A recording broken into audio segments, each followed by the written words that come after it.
Assalamualaikum warahmatullahi wabarakatuh. Perkenalkan, nama saya Tamara Marwiyah Sitorus, NPM 22082600020. Di sini saya akan menjelaskan tentang PPOK, yaitu pada blok respirasi.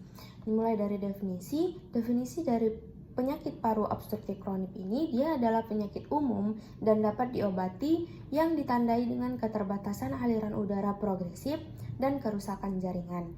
Hal ini dia terkait dengan perubahan paru-paru struktural karena peradangan kronis dari kontak yang terlalu lama dengan partikel berbahaya atau gas, paling sering asap rokok. Peradangan kronis ini dia menyebabkan penyempitan jalan napas dan penurunan recoil paru-paru. Penyakit ini juga sering muncul dengan gejala batuk, dyspnea, dan produksi dahak. Gejala dia dapat berkisar dari asimptomatik hingga gagal napas. Kemudian yang kedua, masuk ke etiologi. Etiologi dari PPOK ini sendiri dia disebabkan oleh paparan yang terlalu lama terhadap partikel atau gas berbahaya.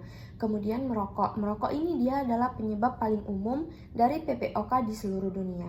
Penyebab lainnya itu mungkin perokok pasif, paparan lingkungan dan pekerjaan, dan defisiensi alfa-1 antitripsin atau AATD. Kemudian yang ketiga, dia ada faktor resiko. Faktor resikonya itu dia rentan terkena pada pria yang berusia di atas 40 tahun, dia memiliki nilai indeks massa tubuh yang kurus, memiliki riwayat merokok.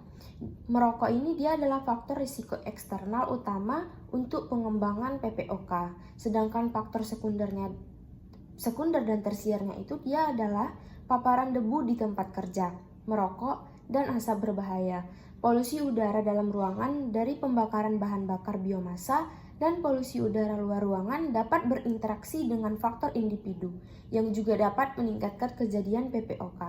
Kemudian yang keempat, untuk tanda dan gejalanya itu yang umumnya itu dia gangguan pernapasan yang signifikan pada eksaserbasi akut, pengecilan otot, dan pada paru-parunya itu dia penggunaan otot pernapasan aksesoris, kadaluarsa berkepanjangan, bisa mengi, pernapasan bibir mengerucut. Kemudian pada dadanya itu kita bisa menjumpai peningkatan diameter dinding dada anterior posterior atau yang dikenal sebagai barrel chest. Kemudian pada kulit dia bisa kita temukan sianosis sentral ketika oksigenasi arteri rendah. Kemudian pada ekstremitas clubbing digital, edema ekstremitas bawah dia bisa ditemukan dia biasanya pada gagal jantung kanan. Kemudian untuk cara mendiagnosisnya itu kita bisa menggunakan dengan pemeriksaan spirometri, yaitu spirometri ini dia dilakukan sebelum dan sesudah pemberian bronkodilator inhalasi. Bronkodilator inhalasinya itu dia bisa mungkin beta 2 agonis, short acting atau SABA, antikolinergik, short acting, atau kombinasi keduanya. Kemudian rasio volume ekspirasi paksanya itu dia dalam 1 detik terhadap kapasitas vital paksa atau FEV1 per FVC dia kurang dari 0,7 menegaskan diagnosis PPOK. Kemudian kita yang kedua bisa melakukan dengan tes berjalan selama 6 menit. Dia itu biasanya dilakukan untuk menilai kapasitas fungsional submaksimal pasien. Tes ini dia dilakukan di dalam ruangan pada permukaan yang rata dan lurus. Kemudian panjang lorongnya itu biasanya 100 kaki dan tes mengukur jarak pasien berjalan selama 6 menit. Kemudian yang ketiga kita bisa melakukan dengan pengujian laboratorium. Dia ini sering membutuhkan hitung darah lengkap untuk menilai infeksi, anemia, dan polisitemia atau tingkat antitripsin alfa-1 dia harus diperiksa untuk penyebab PPOK lainnya. Kemudian untuk radiografinya itu dia bisa ronsen dada dan CT scan. X-ray dadanya itu nanti dia dapat menunjukkan hiperinflasi, perataan diafragma, dan peningkatan diameter anterior posterior. Kemudian dalam kasus bronkitis kronis, dia biasanya terjadi penebalan dinding bronkial mungkin ada. Kemudian untuk biopsi ini sebenarnya tidak diperlukan untuk diagnosis PPOK, cuma nanti temuan histopatologinya itu dia termasuk peningkatan sel inflamasi, perubahan struktural, dan folikel limfoid. Kemudian yang terakhir itu untuk tata laksana dari PPOK ini sendiri, dia itu Tujuannya itu dia pengobatan untuk mengendalikan gejala, meningkatkan kualitas hidup, dan mengurangi eksaserbasi dan kematian.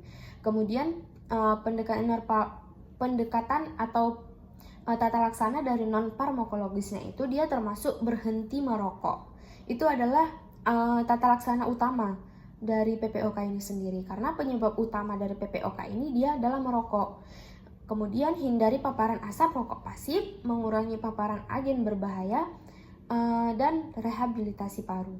Kemudian kita bisa melakukan vaksinasi influenza tahunan, yaitu dia dianjurkan pada semua pasien dengan PPOK. Kemudian pasien berusia 65 tahun ke atas, dia harus menerima vaksin konjugasi pneumococcus 13 valen atau VCV 13 dan vaksin polisakarida pneumococcus 23 valen atau PPSP 23 yang setidaknya 1 tahun terpisah.